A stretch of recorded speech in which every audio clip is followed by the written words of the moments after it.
been about, when was harvest? 6 months ago? Feels like it. Not even.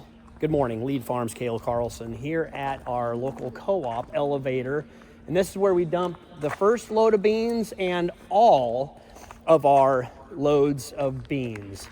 2 million bushel flat storage, just built this year. I think they filled it with 1.7 million bushels of soybeans. Ethan, was that your load up there? Or was that, you had the clean loads? Good. Aeration. Yeah, we had the first load. So I think we're, well, in that middle sump. Is that where they dumped it? I'll have to review videos. Or you guys can review my old videos from harvest to see this. Be careful, these soybeans are round and rolly, so on hard surfaces you can slip out. Nice and cool in here, and it smells like fresh soybeans. This facility is really cool and really amazing. We're getting an after hours tour, or after, anyway, they're loading out this morning. They have these cables to help sense moisture, temperature, and everything else. Does anybody want to go snow skiing or snow boarding?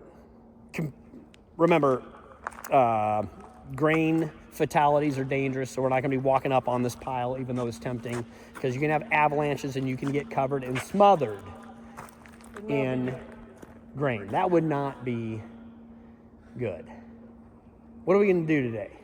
I have big plans to do a lot on this Tuesday. I want you to teach us how to service pivots. That's a great idea. The wind's not going to blow too bad. It's not going to be raining, and the field conditions are... Oh, also we got to do top drop nozzles. Yes. Take those off. So we need to fix the tire on the JLG at home. Plenty to do today. Let's see how much we get done. Do you know how many products soybeans go into? What we use these soybeans for? A lot of hog feed into soybean meal.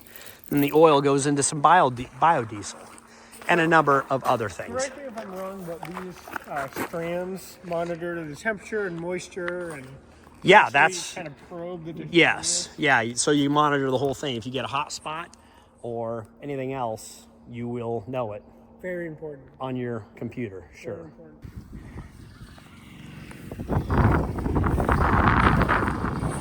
Beautiful day in Nebraska. Slight wind out of the northwest.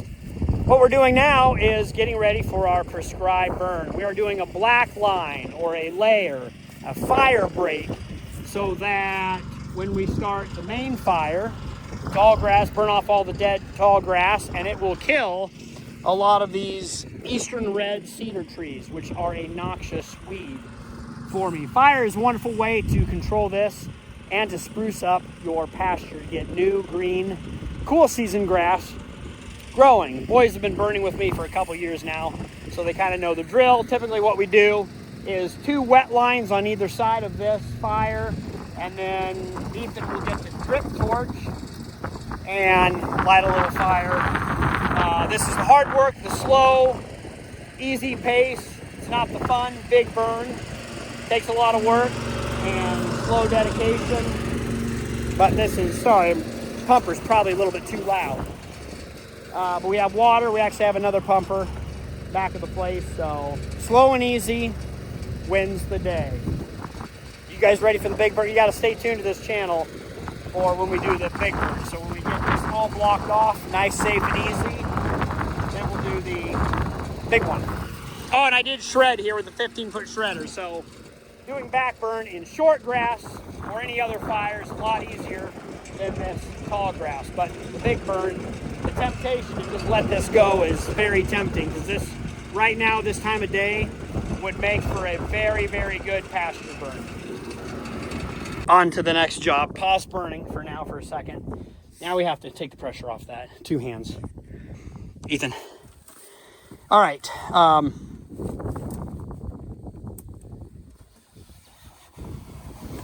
Is it holding? All right. There's several ways to seat a rim. We're good. You can leave that off. I think we can take that off. Several ways to seat a rim. This tire was flat.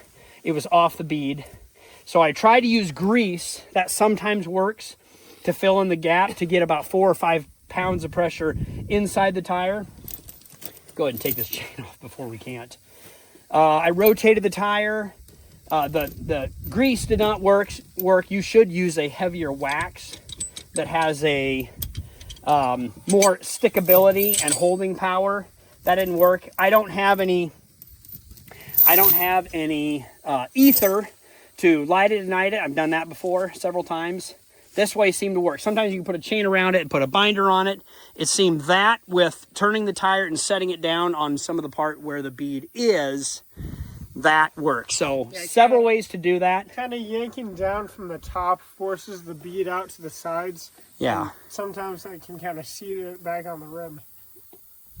Yeah, pinching it in certain areas just to get the bead to seat on the rim. We'll put 90 pounds pressure in here. Now I can lower the telehandler, and I think we got it. Good job. So we got one good big job done today, and we'll head to the farm. Why don't you get the checker and we'll check the rest of these tires. 90 pounds in all these tires. Yeah. All right, starting the, I don't know, 4th or 5th project of the day. My goal is to do full maintenance, grease this entire thing, even the tractor, unhook the anhydrous rig, and hook up to something else. But I got a special surprise for you guys.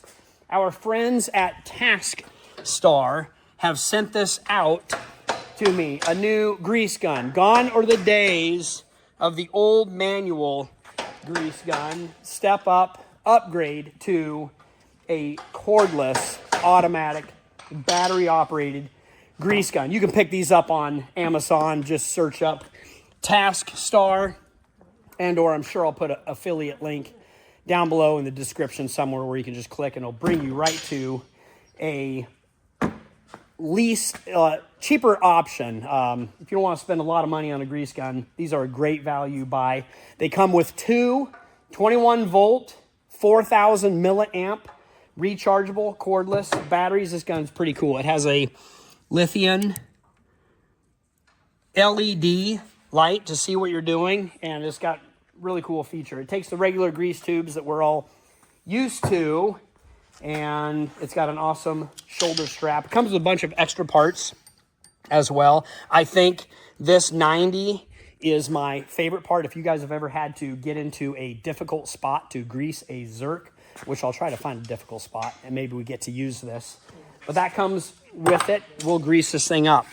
I guess the strap is really pretty cool. It can't actually wait to climb up and grease the leg now. Instead of carrying a grease gun up in the backpack or something, I can actually do the shoulder strap and then climb the ladder. We'll see how this baby does. I have already installed the grease tube, and I think I did it in record timing. Fantastic.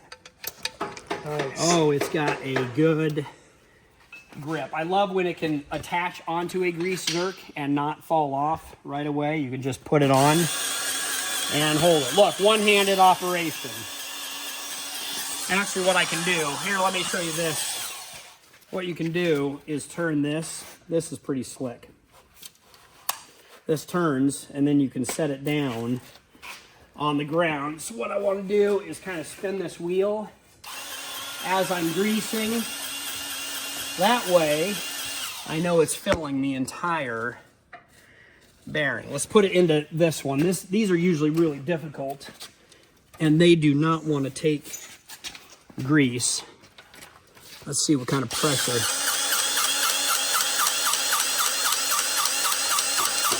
Oh, wow. That did a super good job getting pressure in there. All right, cut.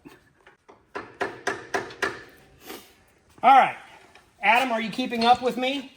Barely. Moving too fast. I like to fill these bearings, get plenty of grease for end of the season maintenance, so by the time we start next year, it will be ready to go. There we go. Now watch out for the thing here. The safety device, the safety marker. Yeah, we'll edit that out. There we go. Got it good.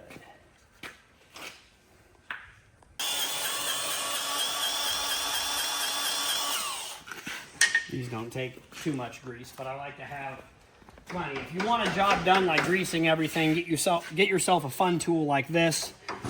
Then, if it's an enjoyable job, you're more likely to do it and do it well. It does have, actually, after you load the tube, should we let the air compressor shut off, or should I keep yelling at the camera? It's real. Just keep rolling. After you load the tube, you can release, there's a pressure release here that'll vent all the air out. And then if you do happen to go 10 up to 12,000 pounds PSI, it does have a little safety bypass here, so it won't overload the motor or your hose or your zerk. So if your grease zerk won't take that 10, 12,000 pounds, you gotta pull the grease zerk off and clean it out probably. If your son needs a flashlight, it's a handy dandy flashlight for what he's doing.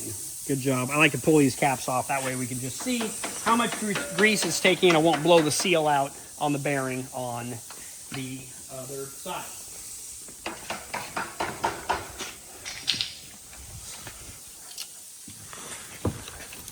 Make this handy adjustable strap. Comes, I think it's a 40 or 50 inch hose here. Now I can reach in there without climbing all the way back in there. And pretty much one-handed get all of these zerks. With these bigger tires, it doesn't make it very easy. I could turn the tires to get it in here. Get my flashlight on it. Get on. There we go.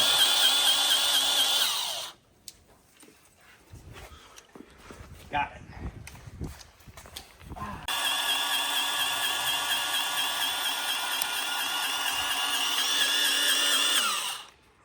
These tires spin around when you're going, don't they, Ethan? Yeah, sometimes when you're going forward and backwards, you hook up and unhook anhydrous tanks. These things, they do a couple donuts there. Task Star, here we go. New cordless grease gun. I'm excited. All right, changing out grease tubes. Not going for any records here.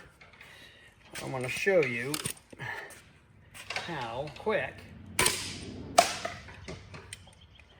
That grease tube maybe wasn't quite out, but it does have a quick hold on there.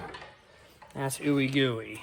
There we go. What you do is pop the top, and also on your grease tubes, just so you know, you want to keep them, there's an arrow here pointing up.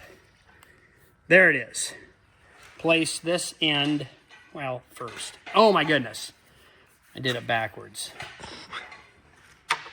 There you go. Take that cap off, put it down here, slide it all the way in, and then you pop the top. Get it screwed in here like this. Hit the chisel, stick that in, and then you can vent it if you want. There we go. Now we pushed all the air out. It is ready to go. Again, this thing is taking more grease than I thought. Glad to have a one-handed